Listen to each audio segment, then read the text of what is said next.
ஓம் சாய்ராம், ஸ்ரீ சாய்ராம், ஜெய் ஜெய் சாய்ராம். சாய் பக்தர்கள் அனைவருக்கும் சாய் கீதை டிவியின் சார்பாக என் பணிவான வணக்கங்கள். தொடர்ந்து பாபாவுடைய பல மகிமைகள், அற்புதங்களை பற்றி சாய் கீதை டிவியில் நம்ம பேசிக்கிட்டே வரோம். அந்த வகையில் இன்றைக்கு பாபாவுடைய ஒரு பெரும் குணாதிசயத்தை பற்றி தான் நம்ம பேச போகிறோம். அவர்கிட்ட இருக்கக்கூடிய ஒரு குணாதிசயம் அருமைக்கும் பெருமைக்கும் அப்பாற்பட்டது அப்படின்னா அது என்னதுன்னு கேட்டிங்கன்னா பாபாவுக்கு வருகின்ற கோபம். பாபாவுடைய கோபம் தான் பக்தர்களுடைய வாழ்க்கையில் ஆசீர்வாதமாக மாறி எத்தனையோ பக்தர்களை இன்றளவும் நல்ல முறையில் வாழ வைத்து கொண்டிருக்கிறது. ஒருவேளை தெரிந்தோ தெரியாமலோ இதை பார்த்து கொண்டிருக்கிற யாராவது ஒருத்தருக்கு ஏதோ ரூபத்தில் பாபா கடுமையான சொற்களால் திட்டியோ இல்லை உங்களை கோபமாக பேசியோ இருந்திருந்தால் நிச்சயமாக உங்களைப் போல கொடுத்து வைத்தவர்கள் இந்த உலகத்தில் யாருமே இருக்கவே முடியாது. ஒருவேளை நீங்கள் பாபா பக்தராக இல்லாத போதிலும் பாபாவுடைய சன்னிதானத்தில் பாபாவுடைய கோபத்துக்கு நீங்கள் ஆளாக இருந்தீங்கன்னா நீங்களும் கொடுத்து வைத்தவர்கள் தான். இன்றைக்கு பாபாவுடைய இந்த கடிந்துரைகள் எப்படி பக்தர்களுடைய வாழ்க்கையில் ஆசீர்வாதமாக மாறியது அப்படிங்கிறது தான் பார்க்க போகிறோம். பாபாவுக்கு வரக்கூடிய கோபமானது எப்படி இருக்கும்னு கேட்டிங்கன்னா புயல் அடித்து ஓய்ந்தது போல இருக்குமாம் பாபாவுக்கு வரக்கூடிய கோபம். புயல் வந்த பிறகு எப்படி ஒரு அமைதியான சூழ்நிலை வருகிறதோ அது மாதிரி தான் பாபாவுடைய கோபம். புயல் அடிக்கிற இடத்துல எப்படி நம்மளால இருக்க முடியாதோ நிற்க கூட முடியாதோ அது மாதிரி தான் பாபாவுக்கு கோபம் வந்ததுன்னா அங்கே இருக்கிற பக்தர்கள் ஒருத்தர் கூட நின்று நிலைச்சி பாபா என்ன பண்ணுறாரு பார்க்க கூட முடியாது.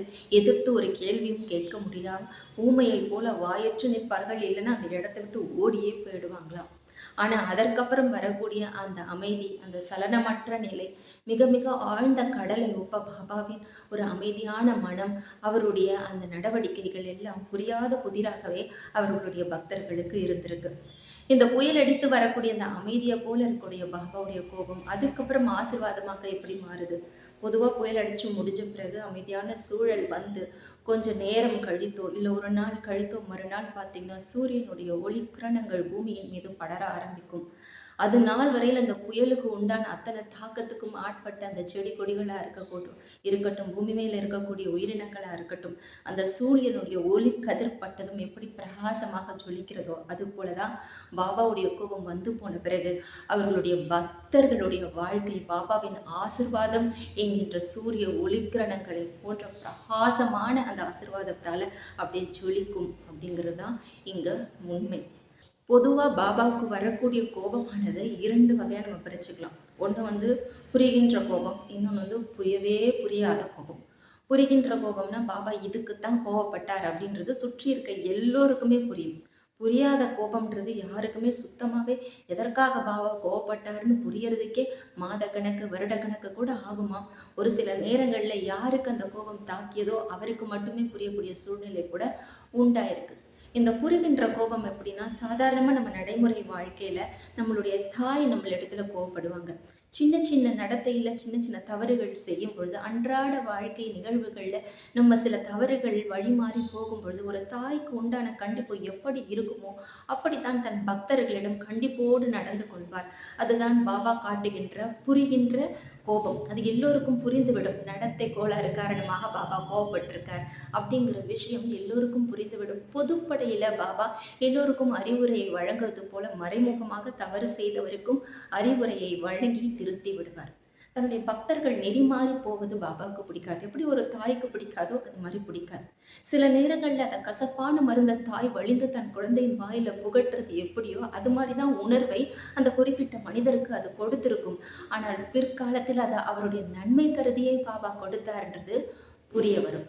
இன்றைக்கு பாபாவின் கட்டளையின் பேரில், பாபாவின் உந்துதலின் பேரில், பாபாவின் ஆசீர்வாதத்தின் பேரில் ஒரு கதை நம்ம பார்க்கலாம். அது என்ன கதை அப்படின்னா, பாபாவுக்கு வந்த ஒரு புரியாத கோபம் எப்படி ஒரு முதிர்ந்த ஹாஜியின் வாழ்க்கையில் ஒரு பெரிய மாற்றத்தை ஏற்படுத்தி பாபாவுக்கு மிக நெருக்கமான ஒரு பக்தராக அவர் மாறினார் அப்படிங்கிறதான் இன்றைக்கு நம்ம பார்க்க போகிற ஒரு அழகான பாபாவின் அற்புதம். பாபாவோட தர்பாருக்கு ஒரு முதிர்ந்த ஹாஜி வரார். அவர் பேரு ஹாஜி சித்திக் பால்கே. மிகுந்த முதியவரான இவர் குரானை நன்கு படித்து தெளிந்தவராக இருந்தார். மெக்கா மெதினா போன்ற திருத்தலங்களுக்கு புனித யாத்திரை பயணம் செய்துவிட்டு பாபாவை காண்பதற்காக ஷீரடிக்கு வருகிறார். மிக மன நிறைவோடு வந்த அவர் எப்படியாவது பாபாவை சந்தித்து அவருடைய அன்புக்கு பாத்திரமாக வேண்டும், அவருடைய ஆசிர்வாதத்தை பெற்றுவிட வேண்டும் என்று காத்து கொண்டிருக்கிறார். ஒரு நாள் இல்லை, 2 நாள் இல்லை, 3 நாட்கள் இல்லை, 1 மாதம் கூட இல்ல. மொத்தமாக 9 மாத காலங்கள் சாவடியிலே தங்கி பாபாவின் அருட்பார்வைக்காக ஏங்கிக் கொண்டும் காத்து கொண்டும் ஹாஜி இருக்கிறார். அவருக்கு அந்த 9 மாத காலம் நிறைவடையும் பொழுது ஒரு பொறுமையில்லாத ஒரு நிலை வந்துடுது. என்ன அப்படின்னு கேட்டிங்கன்னா, இத்தனை நாளாக நான் பாபாவை பார்க்கணும், பாபாவோட பார்வை என் மீது படாதா, அவருடைய ஆசீர்வாதம் எனக்கு கிடைக்காதா நான் காத்துக்கிட்டு இருந்தேன்.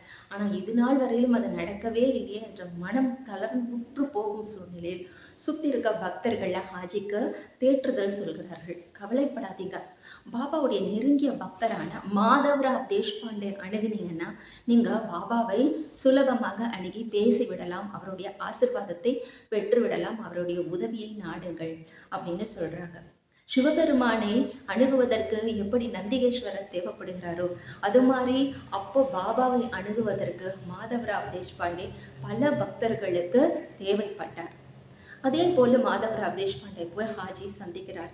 தன் மனக்குறையும் குமுறல்களையும் சொல்லும் பொழுதே அவருக்கே புரிந்து விடுகிறது. மாதவராவ் போய் பாபா கிட்ட கேட்கிறார். பாபாவால் ஷாமான் அழைக்கப்படுகின்ற மாதவராவ் தேஷ்பாண்டே, பாபா எவ்வளவு காலம்தான் இந்த ஹாஜியை இப்படி காக்க வைப்பீங்க? எத்தனையோ பேர் இன்றைக்கு பூரா வராங்க மசூதிக்கு, தினமும் உங்களை வந்து பார்த்துட்டு போகிறாங்க. எல்லோரிடமும் இன்முகத்தை காட்டி புன்முறுவலோடு ஆசிர்வதித்து அவங்களுக்கு வேண்டியது வேண்டாததுன்னு பிரித்து ஒதுக்கி சந்தோஷமாக உதியை வழங்கி ஆசீர்வாதத்தை கொடுத்து அனுப்புறீங்க. ஆனால் இந்த ஹாஜி என்ன தவறு செய்தார்னு அவரை இத்தனை காலங்கள் காக்க வைத்திருக்கிறீர்கள்.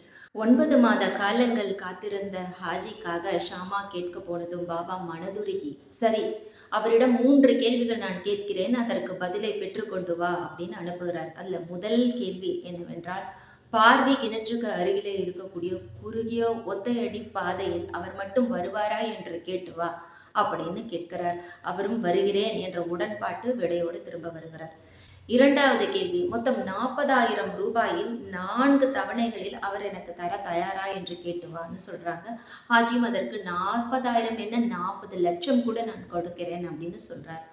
மூன்றாவது கேள்வி, ஒரு ஆட்டை நாம் மசூதியில வெட்ட போகிறோம், அதில் இருக்கக்கூடிய பாகங்கள்ல எந்த பாகங்கள் அவருக்கு வேண்டும் என்று கேட்டு வா அப்படின்னு சொல்றாரு. ஹாஜி சொல்றார், பாபாவின் புனித கோலம்பாவிலிருந்து சிறு துணுக்கு பிரசாதமாக கிடைத்தால் கூட போதும் என்று பணிவன்போடு பதில் அளிக்கிறார். இந்த 3 விடைகளை கேட்டதுதான் தாமதம். பாபாவுக்கு வெகுவான ஒரு கோபம் வருது. அப்படியே கிடுகிடுன்னு பக்கத்தில் இருக்கக்கூடிய கூஜாக்களை எல்லாம் உடைத்து எரிந்துவிட்டு கோலம்பாவையும் தள்ளிவிட்டு மிக வேகமாக ஒரு திருக்கரங்களால் தன்னுடைய கஃப்னி என்ற ஆடையை தூக்கி கொண்டு ஹாஜியை வேகமாக நெருங்கி வந்து கோபமான கண்களை கொண்டு கேட்கிறார், என்ன உன்னையே ரொம்ப தற்பெருமை பிடிச்சவனாக ஒரு முதிர்ந்த ஹாஜியை போல பாவனை செஞ்சுக்கிட்டு இருக்கிறியா? மெக்கா திருத்தலத்துக்கு போயிட்டு வந்ததுனால அதை பத்தி நீ கர்வம் கொண்டிருக்கிறாயா? இப்படித்தான் நீ குரானை கற்று தெளிந்தாயா? இப்படியான கடுமையான வார்த்தைகளை பொழிந்த பிறகு பாபா தன்னிலைக்கு திரும்பிய பிறகு ஹாஜிக்கு ஒரு கூடை நிறைய மாம்பழங்களை பரிசாக அனுப்பி வைக்கிறார். அதாவது சுடு சொற்களை, கோபமான சொற்களை பாபா உதிர்த்து விட்ட பிறகு இனிமையான அந்த மாம்பழத்தை ஹாஜிக்கு கொடுத்து அனுப்புகிறார். அதை வாங்கி கொண்ட ஹாஜி மிக்க மகிழ்ச்சி அடைகிறார். அதற்கப்புறம் அன்றைக்கு மசூதிக்கு உணவு உண்ண அவரை அழைக்கிறார். ஹாஜியும் வருகிறார். மூன்றாவதாக தன் பையிலிருந்து 55 ரூபாயை ஹாஜிக்கு பரிசாக கொடுக்கிறார்.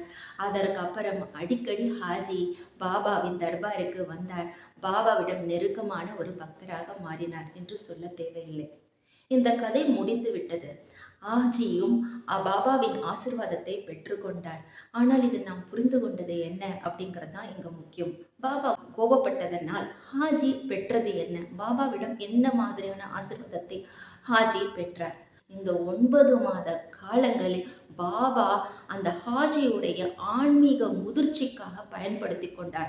அதிலே காத்திருப்பு என்றால் என்ன, பொறுமை என்றால் என்ன, நிதானம் என்றால் என்ன என்ற அத்தனை பாடங்களையும் இந்த 9 மாத காலங்கள் அந்த தவிப்புக்கு பின்னாடி ஒவ்வொன்றாக சொல்லி கொடுத்தார். பொறுமையோடு இருக்க வைத்தார். 3 கேள்விகள் நேரடியாக நமக்கு கேட்பதற்கு எப்படி இருக்கிறது? முதல்ல ஒத்தையடி பாதையில வானுதானே சொன்னார். இதுல என்ன கேள்வி கேட்கப்பட்டது? உண்மையான மறைமுகமான கேள்வி என்ன அப்படின்னு பார்த்தீங்கன்னா, குருவை அடையும் பாதையானது அவ்வளவு சுலபமானது கிடையாது.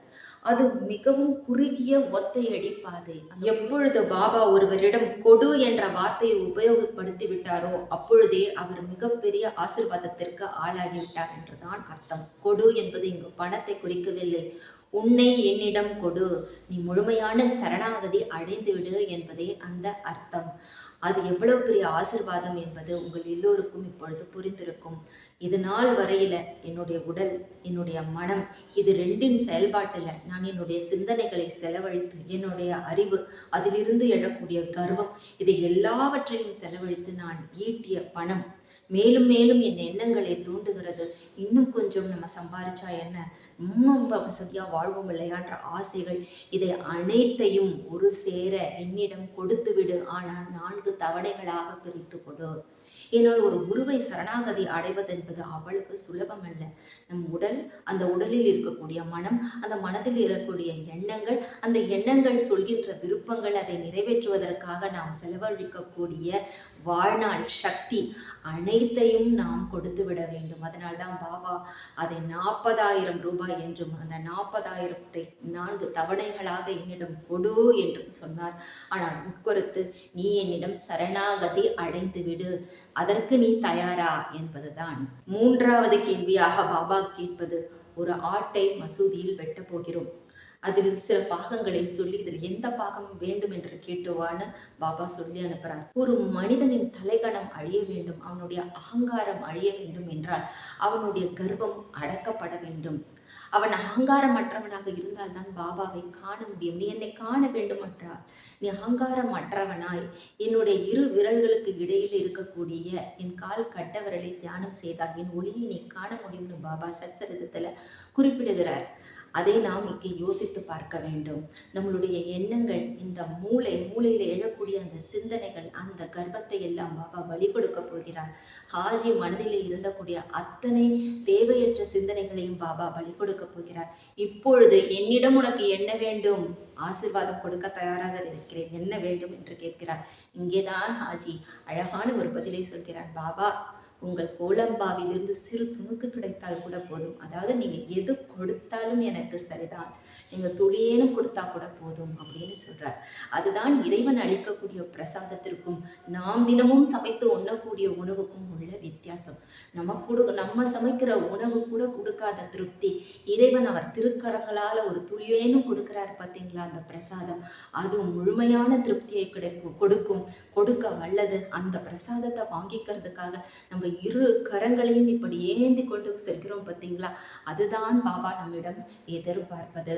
இறைவனுடைய பிரசாதம் அவ்வளவு மகிமை வாய்ந்தது. அந்த பிரசாதத்தை நாம் பெறுவதற்கு நாம் அகங்காரமற்றவர்களாக இருக்க வேண்டும் என்பதை தான் பாபா அந்த 3வது கேள்வியின் மூலம் ஹாஜியிடம் பதிலை வாங்குகிறார். அங்கே ஹாஜி எதை கொடுத்தாலும் சரி என்கிறார் பார்த்தீங்களா.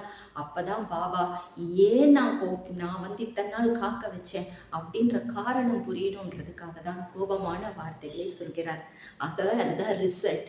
இப்போ ஹாஜி 9 மாத காலங்கள் பாபாவுடைய மசூதிக்கு வெளியிலேருந்து ஒரு கோர்ஸையே அட்டன் பண்ணி முடிச்சுட்டு பாபாவுடைய மசூதிக்குள்ளே போகிறதுக்கு என்ட்ரன்ஸ் எக்ஸாம் எழுதினார். அந்த 3 கேள்விகளுக்கான பதிலை சொல்லி முடிச்சுட்டு 3வது கேள்வி முடிந்த பிறகு பாபா ஜட்ஜ்மெண்ட் கொடுத்துட்டு அதுக்கப்புறம் ஹாஜிக்கு தன்னுடைய ஆசீர்வாதங்களை அள்ளி கொடுக்கிறார்.